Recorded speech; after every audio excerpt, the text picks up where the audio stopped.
Hello, in this video I'm gonna show you how to adjust custom camera settings in FC25.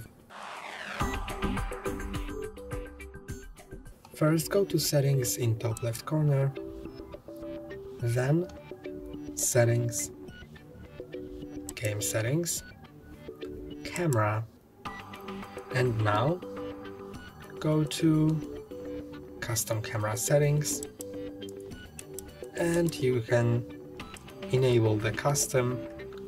Then when custom is enabled, scroll down and here are all of the settings that you can adjust.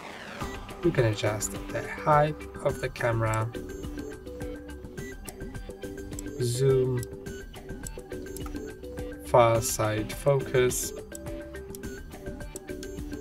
ball tracking speed, penalty area zoom, as well as pro camera zoom, pro camera speed, pro camera swing, and power shot zoom.